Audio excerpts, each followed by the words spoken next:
नमस्कार विद्यार्थी मित्रांनो, बरेच दिवसानंतर मी हा व्हिडिओ सेंड करत आहे ओसीचा. काही कारणास्तव मी करू शकले नाही. तर आता आज आपण बघणार आहोत तिसऱ्या प्रकरणातील स्टार्टअप इंडिया हा पॉईंट या ठिकाणी बघणार आहोत. तर स्टार्टअप इंडिया म्हणजे काय ही कन्सेप्ट पहिल्यांदा लक्षात घ्या. स्टार्टअप म्हणजे काय? सुरुवात करणे. तर भारत सरकारने हा असा एक उपक्रम राबवलेला आहे या ठिकाणी. स्टार्टअप म्हणजे सुरुवात करणे, ज्याला आता आपण सुरुवातीलाच म्हटलेलं आहे, भारतामध्ये नोकरी मागणाऱ्यांची संख्या जास्त आहे, पण तो नोकरी देणाऱ्यांची संख्या ही कमी आहे.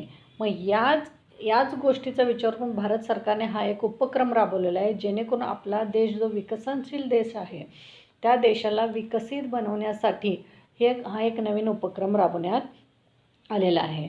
तर आता याचं मुख्यालय म्हणजे मुख्य कार्यालय जे आहे हे भारतात आहे. स्टार्टअपचे असा उद्योग आहे ज्याचे मुख्यालय भारतात आहे. आणि याच्यामध्ये आपण जे कोणी सहभागी होऊ शकतात त्यांचं क्रायटेरिया सांगितलेलं आहे याच्यामध्ये. म्हणजे असा उपक्रम किंवा असा उद्योग जो 10 वर्षापेक्षा ज्याचा कालावधी जास्त झालेला नाही आहे, म्हणजे जो व्यवसाय सुरू होऊन 10 वर्षापेक्षा जास्त कालावधी झालेला नाही आहे आणि ज्याची वार्षिक उलाढाल 100 कोटीपेक्षा कमी आहे, असे व्यावसायिक किंवा असे उद्योजक या उपक्रमामध्ये सहभागी होऊ शकतात. म्हणजेच काय लक्षात आलं, एखादा व्यवसाय चालू केलेला आहे परंतु त्याला अजून 10 वर्ष पूर्ण झालेली नाहीत आणि ज्यांची वार्षिक उलाढाल, टर्नओव्हर ज्याला म्हणतो, उलाढाल म्हणजे काय, व्यवसायामध्ये पैसा गुंतवणे, त्याच्यातून मिळवणे, परत रिइन्व्हेस्ट करणे, हे जे आपण म्हणतो याला वार्षिक उलाढाल असं म्हटलं जातं. व्यवसायातील पैशाची देवाणघेवाण ज्याला वार्षिक उलाढाल असं म्हटलं जातं. असं ही वार्षिक उलाढाल ही 100 कोटीपेक्षा कमी आहे असे व्यवसाय, असे उद्योग या स्टार्टअप इंडिया या उपक्रमामध्ये सहभाग होऊ शकतात.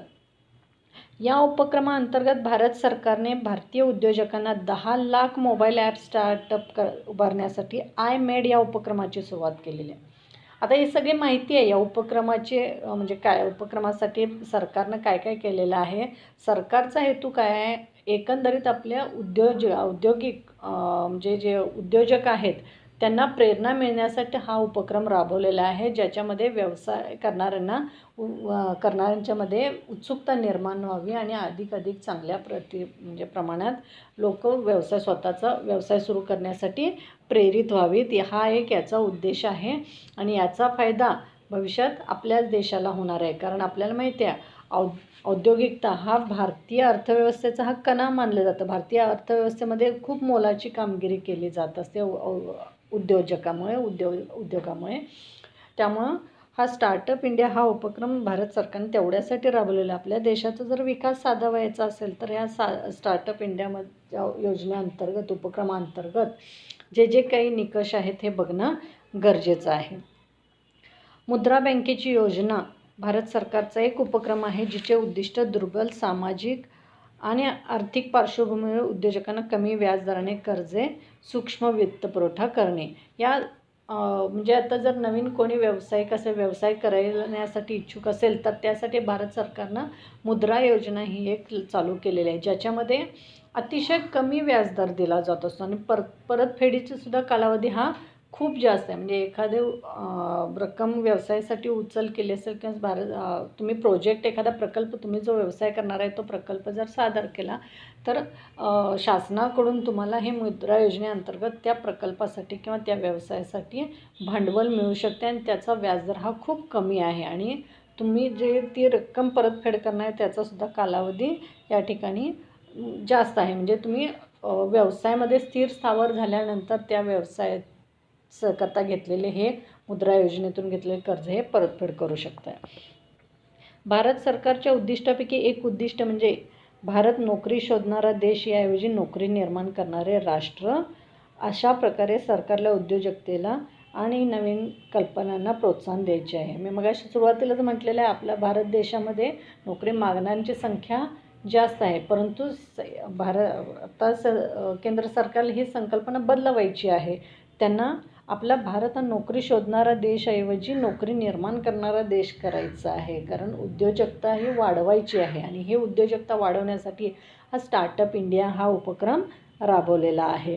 याचा उद्देश एक असे वातावरण तयार करणे जे भारतातील स्टार्टअपच्या वाढीसाठी पोषक ठरेल. म्हणजेच काय, व्यावसायिक निर्माण करण्यासाठी पोषक ठरेल. व्यावसायिक निर्माण व्हावेत, नोकरी न मागता स्वतःचा प्रत्येकाने एखादा व्यवसाय सुरू करावा, म्हणजे याच्यासाठीही प्रेरणा दिली गेलेली. अशा प्रकारचे एक वातावरण निर्माण करण्यासाठी हे स्टार्टअप इंडिया हे उपक्रम राबवण्यात आले. स्टार्टअप इंडिया हा भारत सरकारचा एक उपक्रम आहे, ज्याची सुरुवात 2016मध्ये झाली.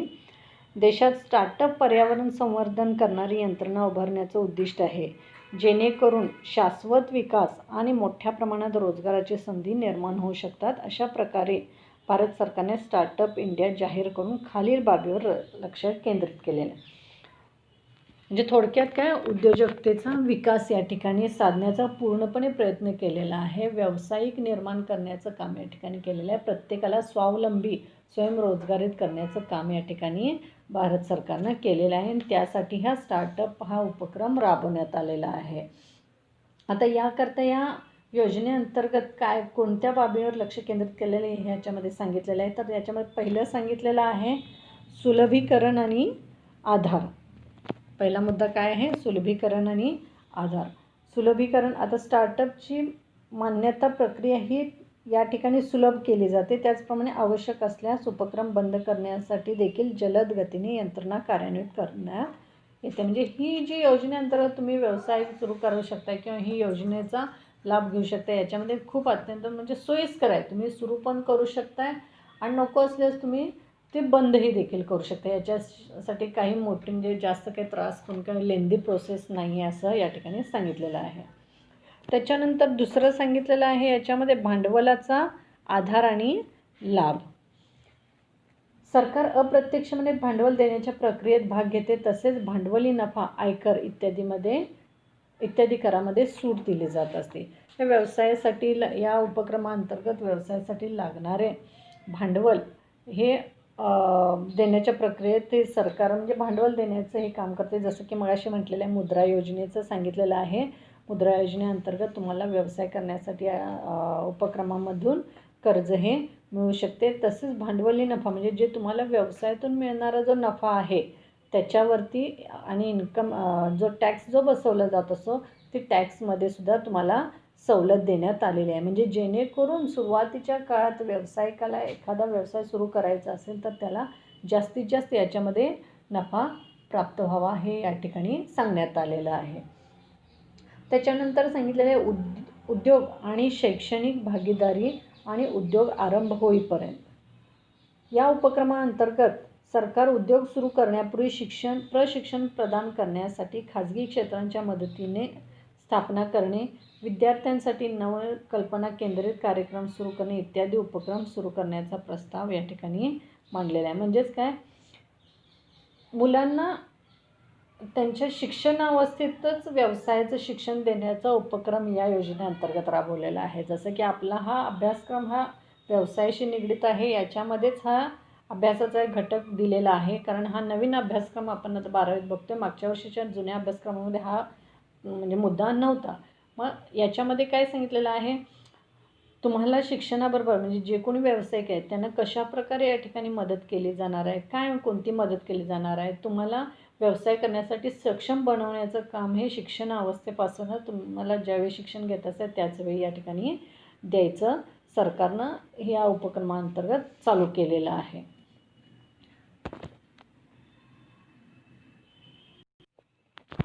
आता स्टार्टअपची उद्दिष्टे म्हणजे स्टार्टअप ही योजना कशासाठी चालू केलेली आहे, जवळजवळ याच्यामध्ये सांगितलं आहे. भारतातील स्टार्टअप आणि स्टँडअप अंतर्गत उद्योजकता विकास कार्यक्रमातील उद्दिष्टे खालीप्रमाणे: 10,000 कोटी स्टार्टअप निधी या ठिकाणी निर्माण करावयाचा आहे. ह्या स्टार्टअपचे उद्दिष्ट काय सांगितलेलं आहे, एकूण 10,000 कोटी स्टार्टअप निधी निर्माण करायचं आहे. त्याच्यानंतर पेटेंट नोंदणी शुल्कात कपात. पेटेंट आपल्याला माहीत आहे ही एक आपली असेट आहे, पेटेंट निर्माण करणे. कारण आपल्याला व्यवसायात जर स्थान आपलं निश्चित करायचं असेल तर आपलं पेटेंट हे ज्याला आपण हे गुडविल प्रमाणेच आहे. पेटेंट हे तुमचं म्हणजे एक काय म्हटलं जात असतं त्याला, ते तुमचं एक सिम्बॉल किंवा एक जो तयार केला जात असतो तुमच्या म्हणजे व्यवसायाकरता जो सिम्बॉल तयार केला जात असतो त्याचीसुद्धा या ठिकाणी नोंदणी करावी लागत असते व्यवसाय ज्यावेळी केला जात असतो. त्याची नोंदणी करत असताना त्याच्या शुल्कामध्ये सुद्धा म्हणजे जे नोंदणी करण्यासाठी जो खर्च येणार आहे त्या खर्चामध्ये सुद्धा कपात करण्याचं उद्दिष्ट या योजनेअंतर्गत सांगितलेलं आहे.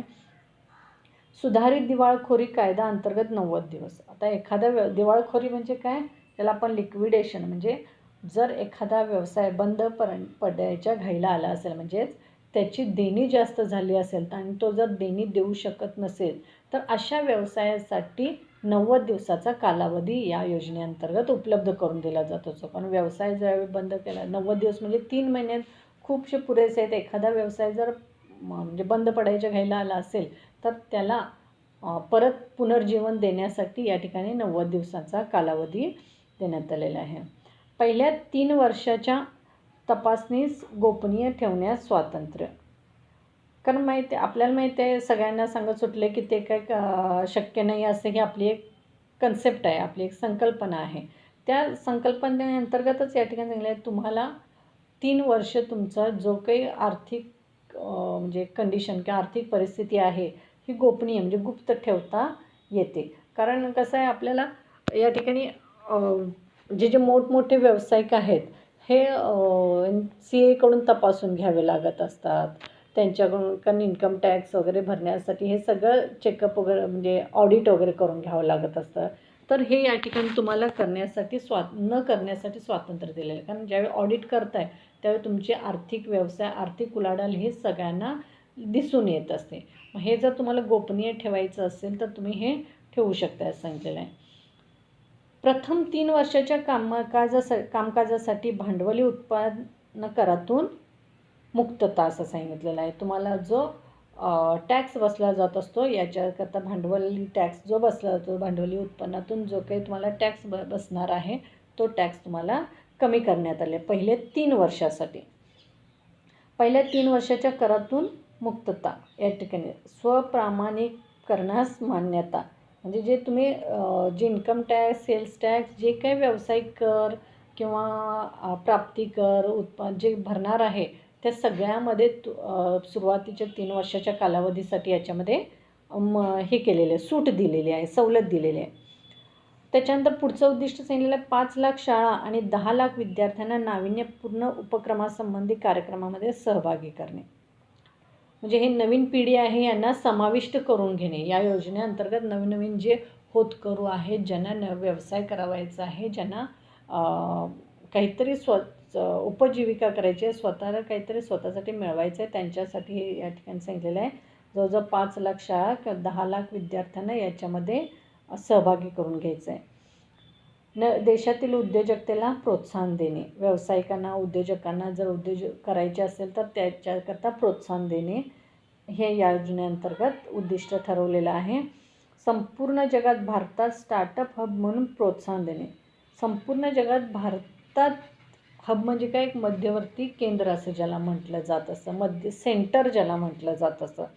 आपलं भारत हे असं सेंटर व्हावं की जे सगळ्या व्यावसायिकांना या उपक्रमाअंतर्गत समाविष्ट करून घेण्याचं ठिकाण असं बनावं असं सांगितलं जातं. हब म्हणजे काय, सेंट्रलायझेशन किंवा एक माध्यमिक केंद्र असं म्हटलं जातं. असं राजस्थान उष्मायन केंद्र म्हणून स्टार्टअप ओएसिस बांधले. आता हे जे यांनी सांगितलेलं आहे याच्यामध्ये उद्दिष्ट सांगितलेलं हे एक याच्या अंतर्गत हे तयार केलेलं आहे.